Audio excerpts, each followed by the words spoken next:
ಹರೇ ಕೃಷ್ಣ. ಶ್ರೀಮದ್ ಭಾಗವತ ಮಹಾಪುರಾಣ ಏಕಾದಶ ಸ್ಕಂದ 2ನೇ ಅಧ್ಯಾಯ. ವಸುದೇವನ ಬಳಿಗೆ ನಾರದರು ಬರುವುದು, ಅವರಿಗೆ ರಾಜ ನಿಮಿ ಹಾಗೂ 9 ಯೋಗೀಶ್ವರರ ಸಂವಾದವನ್ನು ತಿಳಿಸಿತ್ತು.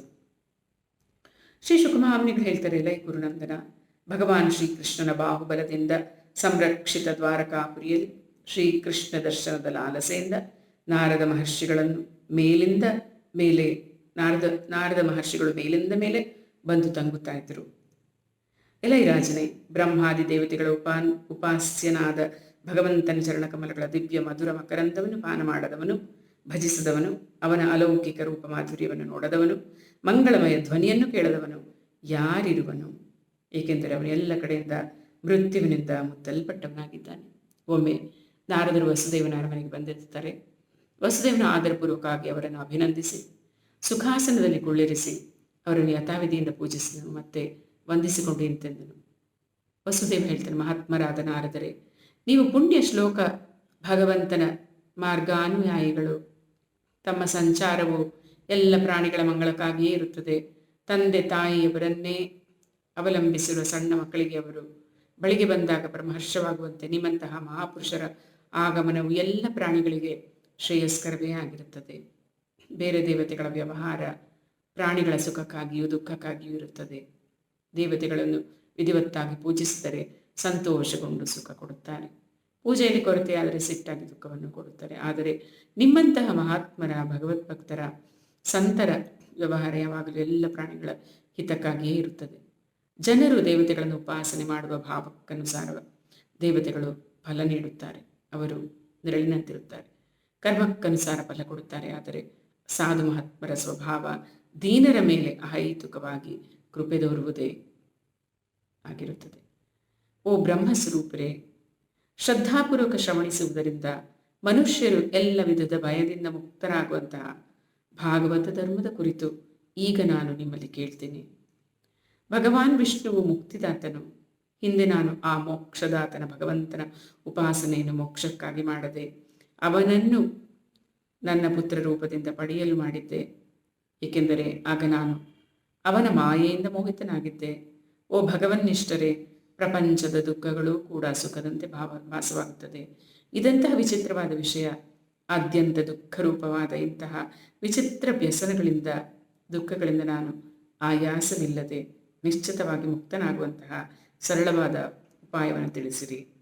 ಶ್ರೀ ಶುಕಮಹಾಮುನಿಗಳು ಹೇಳ್ತಾರೆ, ರಾಜನೇ, ಎಲೈ ರಾಜನೇ, ಬುದ್ಧಿವಂತನಾದ ವಸುದೇವನು ಈ ಪ್ರಕಾರ ಪ್ರಶ್ನಿಸಿದಾಗ ದೇವರ್ಷಿ ನಾರದರು ಭಗವಂತನ ಅನಂತ ಕಲ್ಯಾಣ ಗುಣಗಳನ್ನು ಸ್ಮರಿಸುತ್ತಾ ತನ್ಮಯರಾದರು. ಪ್ರೇಮಾನಂದದಲ್ಲಿ ಮಗ್ನರಾಗಿ ನುಡಿಯತೊಡಗಿದರು.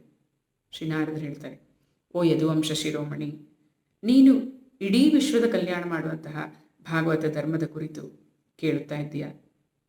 ಈ ನಿನ್ನ ನಿಶ್ಚಯವು ಬಹಳ ಸರಿಯಾಗಿದೆ. ಎಲೈ ವಸುದೇವನೇ, ಈ ಭಾಗವತ ಧರ್ಮವನ್ನು ಕಿವಿಗೊಟ್ಟು ಶ್ರವಣಿಸಿದರೆ, ವಾಣಿಯಿಂದ ಕೊಂಡಾಡಿದರೆ, ಮನಸ್ಸಿನಿಂದ ಸ್ಮರಿಸಿದರೆ, ಹೃತ್ಪೂರ್ವಕವಾಗಿ ಆಧರಿಸಿದರೆ, ಒಪ್ಪಿಕೊಂಡರೆ ಮನುಷ್ಯನು ಆಗಲೇ ಪುನೀತನಾಗಿ ಹೋಗ್ತಾನೆ. ಇದನ್ನು ಆಶ್ರಯಿಸಿದವರು ಎಷ್ಟೇ ದುಷ್ಟನಾಗಲಿ ಅವನನ್ನೂ ಪವಿತ್ರವಾಗಿಸುವಂತಹ ಮಹಿಮೆ ಭಾಗವತ ಧರ್ಮದ್ದಾಗಿದೆ. ಭಗವಂತನು ಪರಮ ಕಲ್ಯಾಣ ಸ್ವರೂಪನು. ಅವನ ನಾಮಸ್ಮರಣೆ, ಕೀರ್ತನೆ ಭಾರಿ ಪುಣ್ಯಪ್ರದವಾಗಿದೆ. ಇಂತಹ ದೇವಾಧಿದೇವ ಆದಿಪುರುಷ ಭಗವಾನ್ ನಾರಾಯಣ ಸ್ಮರಣೆಯನ್ನು ನೀನು ನನಗೆ ಮಾಡಿಸಿದೆ. ಈ ವಿಷಯದಲ್ಲಿ ಒಂದು ಪ್ರಾಚೀನ ಇತಿಹಾಸವನ್ನು ಉದಾಹರಣೆಯಾಗಿ ನಿನಗೆ ಅರ್ಗುತ್ತೇನೆ. ಅದರಲ್ಲಿ ಮಹಾತ್ಮ ವಿದೇಹ ರಾಜ ನಿಮಿಯ ಹಾಗೂ ಋಷಭದೇವರ 9 ಪುತ್ರರ ಅಂದರೆ ಯೋಗೀಶ್ವರರ ಸಂವಾದವಿದೆ. ಹಿಂದೆ ಸ್ವಯಂಭುವ ಮನುವಿನ ಪುತ್ರ ಪ್ರಿಯವ್ರತನೆಂಬುವನಿದ್ದನು. ಅವನಿಂದ ಅಗ್ನಿದ್ರನಾದನು. ಅವನಿಂದ ನಾಭಿ ಮತ್ತು ನಾಭಿಯ ಪುತ್ರನಾಗಿ ಭಗವಂತನು ಋಷಭದೇವನಾಗಿ ಉದಿಸಿದನು. ಆ ಋಷಭದೇವನನ್ನು ಭಗವಾನ್ ವಾಸುದೇವನ ಅಂಶಾವತಾರವೆಂದೇ ತಿಳಿಯಲಾಗಿದೆ. ಅವನು ಮೋಕ್ಷ ಧರ್ಮದ ಉಪದೇಶ ಕೊಡುವುದಕ್ಕಾಗಿಯೇ ಅವತರಿಸಿದ್ದನು. ಅವನಿಗೆ 100 ಮಂದಿ ಪುತ್ರರು ಉದಿಸಿದರು. ಅವರೆಲ್ಲರೂ ವೇದಗಳಲ್ಲಿ ಪಾರಂಗತರಾಗಿದ್ದರು. ಅವರಲ್ಲಿ ಭರತನೇ ಹಿರಿಯವನಾಗಿದ್ದನು. ಅವನು ಭಗವಾನ್ ನಾರಾಯಣ ಪರಾಯಣನಾಗಿದ್ದನು. ಅವನ ಹೆಸರಿನಿಂದಲೇ ಈ ದೇಶದ ಹೆಸರು ಭಾರತವರ್ಷವೆಂದು ಪ್ರಸಿದ್ಧವಾಯಿತು. ರಾಜರ್ಷಿ ಭರತನು ಸಮಸ್ತ ಭೂಮಂಡಲವನ್ನು ಆಳಿದನು. ಮತ್ತೆ ರಾಜ್ಯವನ್ನು ತ್ಯಜಿಸಿ ಭಗವಂತನ ಆರಾಧನೆಗಾಗಿ ತಪಸ್ಸಿಗಾಗಿ ಕಾಡಿಗೆ ಹೊರಟೋದನು. ಅಲ್ಲಿ ಭಗವಂತನ ಉಪಾಸನೆಗೈದು 3 ಜನ್ಮಗಳಲ್ಲಿ ಭಗವಂತನನ್ನು ಪಡೆದುಕೊಂಡನು. ಇದೇ ರಾಜರ್ಷಿ ಭರತನು 2ನೇ ಜನ್ಮದಲ್ಲಿ ಜಿಂಕೆಯಾಗಿ ಹುಟ್ಟಿದ್ದನು. 3ನೆಯ ಬ್ರಾಹ್ಮಣ ಜನ್ಮದಲ್ಲಿ ಜಡಭರತನೆಂಬ ಹೆಸರಿನಿಂದ ಖ್ಯಾತನಾಗಿದ್ದ ಈ ಕಥೆ ಪ್ರಸಿದ್ಧವಾಗಿದೆ. ಋಷಭದೇವರ 100 ಮಂದಿ ಪುತ್ರರಲ್ಲಿ 9 ಜನರು 9 ದ್ವೀಪಗಳ ಅಧಿಪತಿಗಳಾದರು. ಅವು ಭಾರತ ವರ್ಷದ ಸುತ್ತಲೂ ನೆಲೆಸಿವೆ. ಉಳಿದ 81 ಮಂದಿ ಕರ್ಮಕಾಂಡದ ರಚಯಿತರು, ಅಗ್ನಿಹೋತ್ರಾದಿಗಳನ್ನು ಮಾಡುವ ಬ್ರಾಹ್ಮಣರಾದರು. ಹಾಗೂ ಪರಮಾರ್ಥ ತತ್ವದ ಪ್ರಚಾರಕ ಮಹಾಭಾಗ್ಯವಾನ್ 9 ಸನ್ಯಾಸಿಗಳಾದರು. ಅವರು ದಿಗಂಬರ ಸನ್ಯಾಸಿಗಳಾಗಿದ್ದು ಆತ್ಮವಿದ್ಯೆಯಲ್ಲಿ ಪಾರಂಗತರಾಗಿದ್ದರು. ಅವರ ಹೆಸರುಗಳು ಇಂತಿವೆ: ಕವಿ, ಹರಿ, ಅಂತರಿಕ್ಷ, ಪ್ರಬುದ್ಧ, ಪಿಪ್ಪಲಾಯನ, ಅವಿರ್ಹೋತ್ರ, ಧ್ರುಮಿಲ, ಚಮಸ ಮತ್ತು ಕರಭಾಜನ. ಇವರೆಲ್ಲ ಮಹಾತ್ಮರು ಈ ಜಡ ಚೇತನಾತ್ಮಕ ಸಮಸ್ತ ವಿಶ್ವವನ್ನು ಭಗವಂತನ ಸ್ವರೂಪವೆಂದೇ ತಿಳಿತಾ ಇದ್ದರು. ಅದನ್ನು ತನ್ನಿಂದ ಬೇರೆ ಎಂದು ನೋಡುತ್ತಿರಲಿಲ್ಲ. ಅರ್ಥಾತ್ ಎಲ್ಲ ಕಡೆಗಳಲ್ಲಿ ಅವರಿಗೆ ಪರಮಾತ್ಮನೊಬ್ಬನ ದರ್ಶನವೇ ಆಗುತ್ತಾ ಇತ್ತು.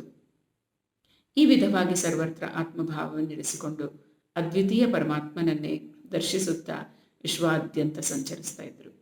3 ಲೋಕಗಳಲ್ಲೆಲ್ಲ ಅವರ ಗತಿ ಅಬಾಧಿತವಾಗಿತ್ತು. ಅವರು ದೇವತೆ, ಸಿದ್ಧ, ಸಾಧ್ಯ, ಗಂಧರ್ವ, ಯಕ್ಷ, ಮನುಷ್ಯ, ಕಿನ್ನರ, ನಾಗಲೋಕ ಹೀಗೆ ಎಲ್ಲ ಲೋಕಗಳಲ್ಲಿ ಸ್ವಚ್ಛಂದವಾಗಿ ವಿಹರಿಸ್ತಾ ಇದ್ದರು. ಇಷ್ಟೇ ಅಲ್ಲದೆ ಅವರು ಇನ್ನೂ ಕೂಡ ಮುನಿ, ಚಾರಣ, ಭೂತನಾಥ, ವಿದ್ಯಾಧರ, ಬ್ರಾಹ್ಮಣ ಮತ್ತು ಗೋವುಗಳು ಇವರ ಸ್ಥಾನಗಳಲ್ಲಿ ಮುಕ್ತರಾಗಿ ವಿಹರಿಸ್ತಾ ಇದ್ದರು. ಒಮ್ಮೆ ಅಜನಾಭ ವರ್ಷದಲ್ಲಿ ಅಂದರೆ ಭಾರತ ವರ್ಷದಲ್ಲಿ ಮಹಾತ್ಮ ನಿಮಿರಾಜನು ದೊಡ್ಡ ದೊಡ್ಡ ಋಷಿಗಳಿಂದೊಡಗೂಡಿ ಯಜ್ಞ ಮಾಡ್ತಾ ಇದ್ದನು. ಆಗ ಈ 9 ಯೋಗೀಶ್ವರರು ನಿಮಿಯ ಯಜ್ಞದಲ್ಲಿ ಸ್ವಾಭಾವಿಕವಾಗಿ ಸಂಚರಿಸುತ್ತಾ ಬಂದು ತಲುಪಿದರು.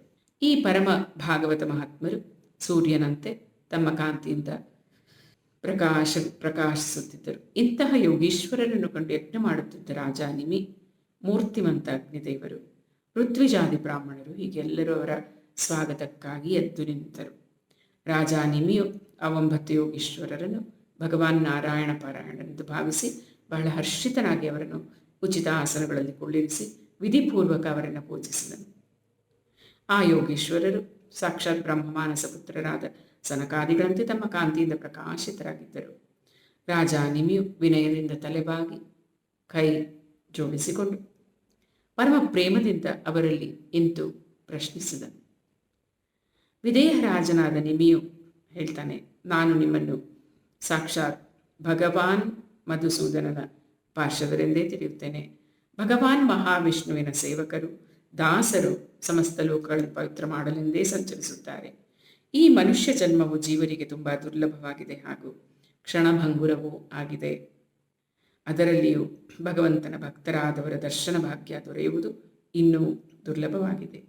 ಆದ್ದರಿಂದ ತ್ರಿಲೋಕಗಳನ್ನು ಪಾವನಗೊಳಿಸುವ ಮಹಾತ್ಮರೇ, ನಾನು ನಿಮ್ಮಗಳಲ್ಲಿ ಆತ್ಯಂತಿಕ ಶ್ರೇಯಸ್ಸಿನ ಕುರಿತು ಕೇಳ್ತಾ ಇದ್ದೇನೆ. ಏಕೆಂದರೆ ಈ ಪ್ರಪಂಚದಲ್ಲಿ ಅರೆಕ್ಷಣದ ಸತ್ಸಂಗವೂ ಕೂಡ ಮನುಷ್ಯರಿಗಾಗಿ ಶ್ರೇಷ್ಠ ನಿಧಿಯಾಗಿದೆ.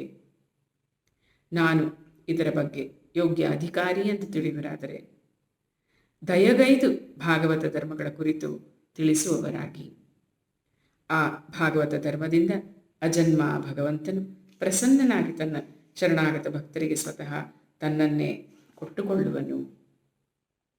ಶ್ರೀನಾರದರು ಹೇಳ್ತಾರೆ, ಲೈ ವಾಸುದೇವನೇ, ಈ ವಿಧವಾಗಿ ಆ ಮಹಾತ್ಮ ಯೋಗೀಶ್ವರರಲ್ಲಿ ರಾಜ ನಿಮಿಯು ಪ್ರಶ್ನಿಸಿದನು. ಆಗ ಯೋಗೀಶ್ವರರು ಅವನ ಪ್ರಶ್ನೆಯನ್ನು ಪ್ರಶಂಸಿಸುತ್ತಾ ಆ ಸಭೆಯಲ್ಲಿ ಕುಳಿತಿರುವ ಸದಸ್ಯರನ್ನು ಮತ್ತು ರಾಜರನ್ನು ಸಂಬೋಧಿಸಿ ಹೇಳತೊಡಗಿದನು. ಮೊದಲಿಗೆ ಮಹಾತ್ಮ ಕವಿ ಯೋಗೀಶ್ವರರು ಹೇಳ್ತಾರೆ, ಎಲೈ ರಾಜನೇ, ಆತ್ಯಂತಿಕ ಶ್ರೇಯಸ್ಸಿಗಾಗಿ ನೀನು ಪ್ರಶ್ನಿಸಿರುವೆ. ಅದಕ್ಕಾಗಿ ಅನನ್ಯ ಶರಣಾಗತಿಯೇ ಸರ್ವೋತ್ಕೃಷ್ಟ ಸಾಧನವಾಗಿದೆ. ಈ ವಿಷಯದಲ್ಲಿ ಭಗವಾನ್ ಅಚ್ಯುತನ ಚರಣಗಳಿಗೆ ಶರಣಾಗುವುದೇ ಶಾಶ್ವತವಾಗಿ ಭಯರಹಿತನಾಗಲು ಉತ್ತಮೋತ್ತಮ ಸಾಧನವೆಂದು ನಾನು ತಿಳಿಯುತ್ತೇನೆ. ಏಕೆಂದರೆ ಸಾಂಸಾರಿಕ ಪದಾರ್ಥಗಳಲ್ಲಿ ಆತ್ಮಬುದ್ಧಿ, ಸುಖಬುದ್ಧಿ ಇರುವ ಜನರೂ ಕೂಡ ಭಗವಂತನಿಗೆ ಅನನ್ಯ ಶರಣಾದರೆ ಅದರ ಫಲವಾಗಿ ಅವರ ಅಜ್ಞಾನ ದೂರವಾಗುತ್ತದೆ. ಪ್ರಪಂಚದಲ್ಲಿ ದುಃಖದ ಅನುಭವ ಪಡೆದು ಅವರು ವಿರಕ್ತರಾಗುತ್ತಾರೆ. ಅವರಿಗೆ ಆಧ್ಯಾತ್ಮಿಕ ಪ್ರಸನ್ನತೆ ಪ್ರಾಪ್ತವಾಗಿ ಅವರ ಭಯ ಪೂರ್ಣ ರೂಪದಿಂದ ನಿವೃತ್ತವಾಗುತ್ತದೆ. ಅವರಿಗೆ ಎಲ್ಲ ಕಡೆಗಳಲ್ಲಿ ಆತ್ಮಭಾವ ಉಂಟಾಗಿ ಸರ್ವತ್ರ ಸಮಭಾವದಿಂದ ನಿರಂತರ ಪರಮಾತ್ಮನ ಅನುಭವವೇ ಆಗತೊಡಗುತ್ತದೆ. ಸಾಮಾನ್ಯ ಅಜ್ಞಾನಿ ಜನರಿಗೂ ಕೂಡ ತುಂಬ ಸುಲಭವಾಗಿ ತನ್ನ ಸಾಕ್ಷಾತ್ಕಾರ ಪ್ರಾಪ್ತಿಯ ಉಪಾಯವನ್ನು ಭಗವಂತನು ತನ್ನ ಶ್ರೀಮುಖದಿಂದ ತಿಳಿಸಿರುವನು. ಅದನ್ನೇ ಭಗವತ್ ಸಂಬಂಧಿ ಭಾಗವತ ಧರ್ಮವೆಂದು ತಿಳಿ. ರಾಜನೇ, ಈ ಭಾಗವತ ಧರ್ಮವನ್ನು ಅವಲಂಬಿಸುವ ಮನುಷ್ಯನು ಯಾವುದೇ ದುಃಖಗಳಿಂದ ಪೀಡಿತವಾಗುವುದಿಲ್ಲ.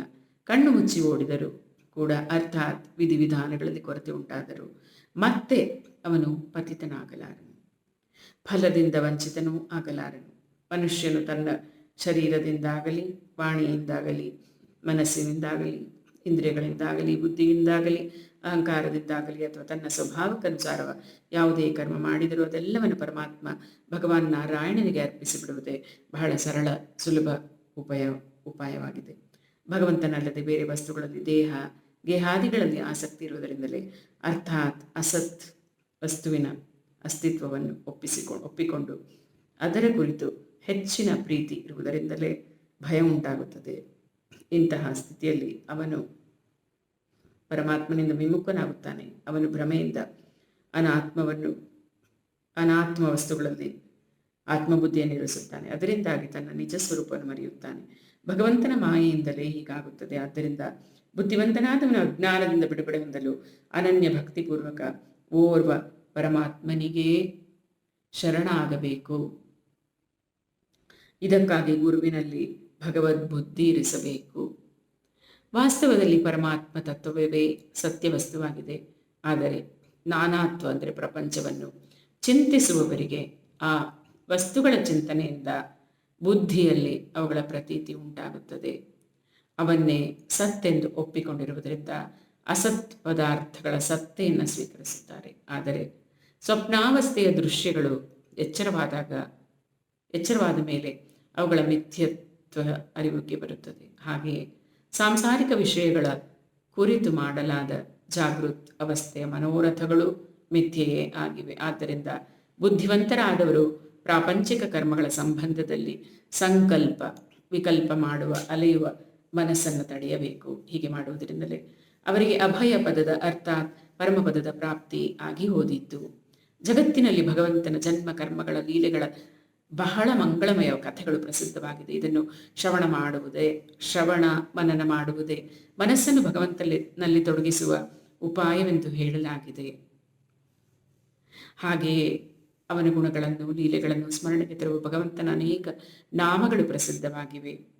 ಅಂಜಿಕೆ ನಾಚಿಕೆ ಬಿಟ್ಟು ಅವನ್ನು ಕೊಂಡಾಡುತ್ತಾ ಇರಬೇಕು. ಯಾವುದೇ ವ್ಯಕ್ತಿ ವಸ್ತು ಸ್ಥಾನಗಳಲ್ಲಿ ಆಸಕ್ತಿಯನ್ನಿಡಬಾರದು. ಈ ಪ್ರಕಾರ ವಿಶುದ್ಧ ವ್ರತ ನಿಯಮವನ್ನು ಕೈಗೊಳ್ಳುವವನ ಹೃದಯದಲ್ಲಿ ತನ್ನ ಪರಮ ಪ್ರಿಯತಮ ಪ್ರಭುವಿನ ನಾಮ ಕೀರ್ತನೆಯಿಂದ ಭಗವಂತನ ಪ್ರೇಮವು ಅಂಕುರಿಸುತ್ತದೆ. ಅವನ ಚಿತ್ತ ದ್ರವಿತವಾಗುತ್ತದೆ. ಆಗ ಅವನು ಸಾಧಾರಣ ಜನರ ಸ್ಥಿತಿಯಿಂದ ಮೇಲೇರುತ್ತಾನೆ. ಜನರ ಮಾನ್ಯತೆ ನಂಬಿಕೆಗಳಿಂದ ಅತೀತನಾಗುತ್ತಾನೆ. ದಂಭವಿಲ್ಲದೆ ಸ್ವಾಭಾವಿಕವಾಗಿ ಉನ್ಮತ್ತನಾಗಿ ಕೆಲವೊಮ್ಮೆ ಭಗವಂತನ ಲೀಲೆಗಳನ್ನು ನೋಡುತ್ತಾ ಆನಂದದಲ್ಲಿ ಮುಳುಗಿ ನಗುತ್ತಿರುತ್ತಾನೆ. ಕೆಲವೊಮ್ಮೆ ಗೋಪಿಯರಂತೆ ಪ್ರಭು ನೀನೆಲ್ಲಿ ಹೋಗಿರುವೆ ಎಂದು ಬಿದ್ದು ಅಳುತ್ತಾನೆ. ಕೆಲವೊಮ್ಮೆ ಗಟ್ಟಿಯಾಗಿ ಭಗವಂತನನ್ನು ಕೂಗುತ್ತಾನೆ. ಕೆಲವೊಮ್ಮೆ ಮಧುರವಾಗಿ ಅವನ ಗುಣಗಾನ ಮಾಡುತ್ತಾನೆ. ಕೆಲವೊಮ್ಮೆ ತನ್ನ ಪ್ರಿಯತಮನನ್ನು ಕಣ್ಣ ಮುಂದೆ ದರ್ಶಿಸುತ್ತಾ ಉನ್ಮಾದದಿಂದ ನೃತ್ಯ ಮಾಡುತ್ತಾನೆ. ಈ ಪ್ರಕಾರ ಅವನೆಲ್ಲ ಕ್ರಿಯೆಗಳು ಲೋಕ ವಿಲಕ್ಷಣವಾಗುತ್ತದೆ. ರಾಜನೇ, ಆಕಾಶ, ವಾಯು, ಅಗ್ನಿ, ಜಲ, ಪೃಥ್ವಿ, ಗೃಹ, ನಕ್ಷತ್ರ, ಪ್ರಾಣಿಗಳು, ದಿಕ್ಕುಗಳು, ವೃಕ್ಷ, ವನಸ್ಪತಿ, ನದಿ, ಸಮುದ್ರ ಇವೆಲ್ಲವೂ ಭಗವಂತನ ಶರೀರವಾಗಿದೆ. ಎಲ್ಲ ರೂಪಗಳಲ್ಲಿ ಸ್ವತಃ ಭಗವಂತನೇ ಪ್ರಕಟನಾಗಿದ್ದಾನೆ. ಹೀಗೆ ತಿಳಿದುಕೊಂಡು ಅವನು ತನ್ನ ಮುಂದೆ ಸುಳಿಯುವುದೆಲ್ಲವನ್ನು ಭಗವದ್ಭಾವದಿಂದ ನಮಸ್ಕರಿಸುತ್ತಾನೆ. ಊಟ ಮಾಡುವಾಗ ಪ್ರತಿಯೊಂದು ತುತ್ತಿಗೂ ತುಷ್ಟಿ ಅಂದರೆ ತೃಪ್ತಿ ಅಥವಾ ಸುಖ, ಪುಷ್ಟಿ ಜೀವನ ಶಕ್ತಿಯ ಸಂಚಾರ, ಕ್ಷುಧಾ ನಿವೃತ್ತಿ ಇವು ಮೂರು ಒಂದೇ ಬಾರಿಗೆ ಆಗ್ತಾ ಇರುತ್ತೆ. ಹಾಗೆಯೇ ಭಗವಂತನಿಗೆ ಶರಣಾಗಿ ಅವನ ಭಜನೆ ಮಾಡುವವನಿಗೆ ಭಜನೆಯ ಪ್ರತಿಯೊಂದು ಕ್ಷಣದಲ್ಲಿ ಭಗವಂತನ ಕುರಿತು ಪ್ರೀತಿ, ತನ್ನ ಪ್ರೇಮಾಸ್ಪದ ಪ್ರಭುವಿನ ಸ್ವರೂಪದ ಅನುಭವ ಹಾಗೂ ಅವನಲ್ಲದ ಇತರ ವಸ್ತುಗಳಲ್ಲಿ ವೈರಾಗ್ಯ ಇವು ಮೂರು ಒಂದೇ ಬಾರಿಗೆ ಪ್ರಾಪ್ತಿಯಾಗುತ್ತದೆ. ರಾಜನೇ, ಈ ವಿಧವಾಗಿ ಪ್ರತಿಕ್ಷಣ ಪ್ರತಿಯೊಂದು ವೃತ್ತಿಯ ಮೂಲಕ ಭಗವಂತನ ಚರಣಕಮಲಗಳನ್ನು ಭಜಿಸುವವನಿಗೆ ಭಗವಂತನ ಕುರಿತು ಪ್ರೇಮಮಯ ಭಕ್ತಿ, ಪ್ರಪಂಚದ ಕುರಿತು ವೈರಾಗ್ಯ, ತನ್ನ ಪ್ರಿಯತಮ ಭಗವಂತನ ಸ್ವರೂಪದ ಜ್ಞಾನ ಇವೆಲ್ಲವೂ ಅವಶ್ಯಕವಾಗಿ ಉಂಟಾಗುತ್ತದೆ. ಅವನು ಭಾಗವತನಾಗಿ ಹೋಗ್ತಾನೆ. ಇವೆಲ್ಲವೂ ಪ್ರಾಪ್ತವಾದಾಗ ಅವನು ಪರಮ ಶಾಂತಿಯನ್ನು ಅನುಭವಿಸತೊಡಗುವನು. ಆದ್ದರಿಂದ ಶ್ರೇಯೋ ಕಾಮಿ ಮನುಷ್ಯನು ಭಗವಂತನಿಗೆ ಶರಣಾಗಬೇಕು. ಇದು ಸರ್ವೋತ್ತಮ ಸರಳ ಸಾಧನೆಯಾಗಿದೆ. ರಾಜ ನಿಮಿ ಹೇಳ್ತಾನೆ, ಯೋಗೇಶ್ವರರೇ, ಈಗ ನೀವು ದಯಮಾಡಿ ಭಗವದ್ಭಕ್ತನ ಲಕ್ಷಣಗಳನ್ನು ವರ್ಣಿಸಿರಿ. ಅವನ ಧರ್ಮವೇನು, ಅವನ ಸ್ವಭಾವ ಹೇಗಿರುತ್ತೆ, ಅವನು ಇತರರೊಂದಿಗೆ ವ್ಯವಹರಿಸುವಾಗ ಅವನ ಆಚರಣೆ ಹೇಗಿರುತ್ತೆ, ಹೇಗೆ ಮಾತಾಡ್ತಾನೆ, ಯಾವ ಲಕ್ಷಣಗಳಿಂದ ಅವನು ಭಗವಂತನಿಗೆ ಪ್ರಿಯನಾಗಿರ್ತಾನೆ. 9 ಯೋಗೀಶ್ವರಲ್ಲಿ 2ನೇವನಾದ ಹರಿಯೋಗಿಗಳು ಎಂತೆಂದರು. ರಾಜನೇ, ಎಲ್ಲಕ್ಕಿಂತ ಶ್ರೇಷ್ಠ ಭಗವದ್ಭಕ್ತನ ಲಕ್ಷಣಗಳನ್ನು ಹೇಳ್ತಾನೆ ಕೇಳು. ಸಮಸ್ತ ಪ್ರಾಣಿಗಳಲ್ಲಿ ಒಂದೇ ಆತ್ಮನಿರುವನು ಎಂದು ಭಾವಿಸಿ ಭಗವಂತನ ಸತ್ತೆಯನ್ನು ನೋಡುವವನು, ಸಮಸ್ತ ಪ್ರಾಣಿಗಳನ್ನು ಆತ್ಮಸ್ವರೂಪಿ ಭಗವಂತನಲ್ಲಿ ನೋಡುವವನು ಉತ್ತಮ ಭಾಗವತನಾಗಿದ್ದಾನೆ. ಆದರೆ ಭಗವಂತನಲ್ಲಿ ಪ್ರೇಮವನ್ನಿರಿಸಿ ಅವನ ಭಕ್ತರಲ್ಲಿ ಸುಖತನವಿರಿಸುತ್ತಾ ದುಃಖಿತರ ಅಜ್ಞಾನಿಗಳ ಮೇಲೆ ದಯವಿರಿಸುತ್ತಾ ಇದ್ದರೂ ಭಗವಂತನನ್ನು ದ್ವೇಷಿಸುವವನನ್ನು ಉಪೇಕ್ಷಿಸುವವನು ಮಧ್ಯಮ ದರ್ಜೆಯ ಭಕ್ತನಾಗಿದ್ದಾನೆ. ಇದರಿಂದ ಬೇರೆಯಾಗಿ ಭಗವಂತನ ಅರ್ಚ ವಿಗ್ರಹ ಮೂರ್ತಿಗಳ ಪೂಜೆಯನ್ನೇನೋ ಶ್ರದ್ಧೆಯಿಂದ ಮಾಡುತ್ತಾನೆ. ಆದರೆ ಭಗವಂತನ ಭಕ್ತರಲ್ಲೇ ಅವನಿಗೆ ಶ್ರದ್ಧೆ ಇಲ್ಲ ಎಂದಾಗ ಬೇರೆ ಜನರಲ್ಲಾದರೂ ಶ್ರದ್ಧೆ ಹೇಗೆ ಉಂಟಾದೀತು? ಇಂತಹವನು ಪ್ರಾಕೃತನಾಗಿದ್ದಾನೆ, ಅವನು ಕೆಳದರ್ಜೆಯ ಭಕ್ತನಾಗಿದ್ದಾನೆ. ಗುಣಾತೀತ ಅವಸ್ಥೆಯನ್ನು ವರ್ಣಿಸುತ್ತಾ ಹೇಳ್ತಾರೆ, ಇಂದ್ರಿಯಗಳ ಮೂಲಕ ವಿಗ್ರಹಗಳನ್ನು ವಿಷಯಗಳನ್ನು ನಿಗ್ರಹಿಸುತ್ತಾ ಅವು ಬಂದು ಹೋಗುವುದರಲ್ಲಿ ಹರ್ಷಿತನಾಗುವುದಿಲ್ಲ, ಅವುಗಳನ್ನು ದ್ವೇಷಿಸುವುದೂ ಇಲ್ಲ. ಈ ವಿಶ್ವವನ್ನು ಭಗವಂತನ ಮಾಯೆ ಎಂದು ತಿಳಿಯುವವನು ಉತ್ತಮ ಭಾಗವತನಾಗಿದ್ದಾನೆ. ಜನ್ಮ, ಮೃತ್ಯು, ಹಸಿವು, ಬಾಯಾರಿಕೆ, ಭಯ, ಕಷ್ಟ ಮುಂತಾದ ಪ್ರಾಪಂಚಿಕ ಧರ್ಮಗಳು ದೇಹ, ಇಂದ್ರಿಯ, ಪ್ರಾಣ, ಮನ, ಬುದ್ಧಿ ಇವುಗಳಲ್ಲಿ ಬಂದು ಹೋಗುತ್ತಾ ಇರುತ್ತವೆ. ಆದರೆ ಭಗವಂತನ ಸ್ಮೃತಿಯಲ್ಲಿ ನಿಮಗ್ನನಾಗಿದ್ದು ಅವುಗಳಿಂದ ಬಾಧಿತನಾಗದ ಭಗವದ್ಭಕ್ತನು ಉತ್ತಮ ಶ್ರೇಣಿಯ ಭಕ್ತನಾಗಿದ್ದಾನೆ. ಮನಸ್ಸಿನಲ್ಲಿ ವಿಷಯ ಭೋಗಗಳ ಇಚ್ಛೆ, ಕರ್ಮ, ಪ್ರವೃತ್ತಿ, ಅವುಗಳ ಬೀಜವಾಸನೆಗಳು ಉಂಟಾಗದಿರುವವನು, ಏಕಮಾತ್ರ ಭಗವಾನ್ ವಾಸುದೇವನಲ್ಲೇ ವಾಸಿಸುವವನು, ಉತ್ತಮ ಭಗವದ್ಭಕ್ತನಾಗಿರುವನು. ಆ ಭಕ್ತನು ಜನ್ಮ ಹಾಗೂ ಕರ್ಮದಿಂದಾಗಿ ಅಥವಾ ವರ್ಣ, ಆಶ್ರಮ, ಜಾತಿಯಿಂದಾಗಿ ಅಥವಾ ಶರೀರದಿಂದಾಗಿ ಎಲ್ಲಿಯೂ ಅಹಂತೆ, ಮಮತೆ ಇಡುವುದಿಲ್ಲ ಮತ್ತು ಇವೆಲ್ಲದರಲ್ಲಿ ಆಸಕ್ತನಾಗಿರುವುದಿಲ್ಲ. ಇಂತಹವನು ಭಗವಂತನಿಗೆ ನಿಶ್ಚಯವಾಗಿ ಬಹುಪ್ರಿಯನಾಗಿರುವನು. ಧನ, ಶರೀರಾದಿಗಳಲ್ಲಿ ಆಸಕ್ತಿ ಇಲ್ಲದವನು. ಇದು ನನ್ನದು, ಇದು ಪರರದು, ಈ ಪ್ರಕಾರದ ಭೇದವಿರಿಸುವುದಿಲ್ಲ. ಅವನು ಸರ್ವತ್ರ ಸಮಭಾವದಿಂದ ಏಕಮಾತ್ರ ಪರಮಾತ್ಮನನ್ನೇ ನೋಡುವನು. ಯಾವುದೇ ಘಟನೆ ಅಥವಾ ಸಂಕಲ್ಪದಿಂದ ವಿಕ್ಷಿಪ್ತನಾಗದೆ ಸದಾಕಾಲ ಶಾಂತವಾಗಿರುತ್ತಾನೆ. ಅವನು ಖಂಡಿತವಾಗಿಯೇ ಭಗವಂತನ ಉತ್ತಮ ಭಕ್ತನಾಗಿದ್ದಾನೆ. ರಾಜನೇ, ದೊಡ್ಡ ದೊಡ್ಡ ದೇವತೆ ಮುಂತಾದವರೂ ಕೂಡ ತಮ್ಮ ಮನಸ್ಸು, ಶರೀರ, ಇಂದ್ರಿಯಗಳನ್ನು ತಮ್ಮ ವಶಪಡಿಸಿಕೊಳ್ಳದೆ ಭಗವಂತನ ಆಚರಣಾರವಿಂದಗಳನ್ನು ಹುಡುಕುತ್ತಲೇ ಇರ್ತಾರೆ. ಆದರೆ ಅವರೂ ಕೂಡ ಭಗವತ್ ಕೃಪೆ ಇಲ್ಲದೆ ಅವನನ್ನು ಪಡೆಯಲಾರರು. ಆದರೆ ಭಗವಂತನ ಪ್ರೇಮಿ ಭಕ್ತನ ಚಿತ್ತ ನಿರಂತರ ಆಚರಣೆಗಳ ಸನ್ನಿಧಿಯಲ್ಲಿ ಹಾಗೂ ಸೇವೆಯಲ್ಲಿ ತೊಡಗಿರುತ್ತದೆ. ಅವನಿಗೆ ಯಾರಾದರೂ 3 ಲೋಕದ ರಾಜ್ಯಲಕ್ಷ್ಮಿ ಪ್ರಲೋಭನೆ ಒಡ್ಡಿದರೂ ಅವನು ಭಗವತ್ ಸ್ಮೃತಿಯಿಂದ ವಿಚಲಿತನಾಗುವುದಿಲ್ಲ. ಏನೇ ಹೇಳಲಿ, ಅವನು ಆ ರಾಜ್ಯಲಕ್ಷ್ಮಿಯ ಕಡೆಗೆ ಗಮನವನ್ನೇ ಕೊಡುವುದಿಲ್ಲ. ಇಂತಹ ಭಕ್ತನಿಗಾಗಿ ಭಗವಂತನು ಅರೆಕ್ಷಣವೂ ಮರೆಯಾಗುವುದಿಲ್ಲ.